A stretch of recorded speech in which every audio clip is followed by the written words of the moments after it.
A few years ago, I flew to Malta for a scene. One of the busiest streets in Valletta. A small crew, low budget, but very high expectations.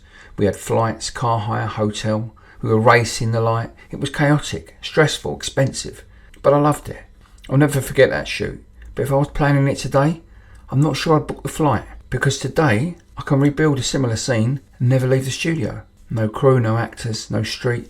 More importantly, no cost. But here's the real question. What will I lose? When you travel to a shoot, you commit financially, logistically, emotionally. You need it to look worth the effort, because it was effort. The golden hour pressure, crowds that don't care you're filming, sound contamination, continuity drifting between takes, time slipping away. Back then, it was the only way to get the scale. If you wanted a busy European street with texture and chaos, you had to go there. So I did. And I don't regret it. But filmmaking doesn't stand still. And now we have the tools to simulate that scale. So I wanted to test something properly. Not B-roll, not abstract landscapes. A real scene, with blocking, with physical interaction, with emotional beats. So here's the setup. A man walks down Valletta's thoroughfare. He spots a woman sitting outside a cafe. He approaches, they hug, they have a short exchange. Over the shoulder, very simple. On paper it's very simple.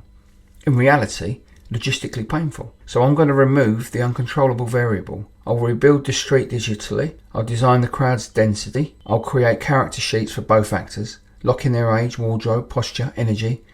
I'll control the lens language, the framing, the movement. I'm not going to prompt randomly. I'm going to direct it, shot by shot. And the biggest difference, infinite retakes. No permits, no weather dependency, no budget anxiety tickling in the background. Total control. I went into Google Earth. I located the street in Malta that I'd like to film on. I screenshotted from Street View. Then I removed all of the UI and then the people. And then I started to put in my characters. It could be absolutely anywhere in the world. I'm not sure about the legalities of using a Google Earth picture. However, I'm guessing if you change the picture, we're using AI a little bit, then it doesn't become Google's picture anymore. It's inspired by. To actually achieve the scene properly, you'd still have to go there, I guess. But this is a nice hack to get you filming in locations you couldn't afford to fly to. Here's the scene.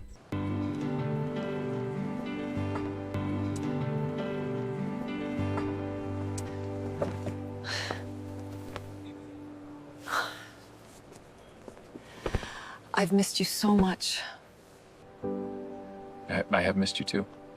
Technically, it works. There's scale, there's movement, there's a believable space. No flights, no car hire, no waiting for crowds to clear, no race in the sun. For a moment, this feels like the future. If it holds up, we don't need a plane ticket. And that's where it gets uncomfortable. Because let's watch it again. Look at the hug. Does it feel real? It connects, but it doesn't carry weight, maybe. The eye contact. Does it land, but not quite fully? The crowd moves, but does it behave? No one has intention. No one hesitates. No one reacts naturally to what's happening. The micro expressions are close, but slightly hollow. The atmosphere is textured, but too clean. I've removed the friction, but I've also removed the resistance. And that's the part we don't talk about enough. Real locations push back. Wind interferes. A stranger walks through frame at the wrong time, or the right time. Light changes mid-take. And those imperfections force decisions.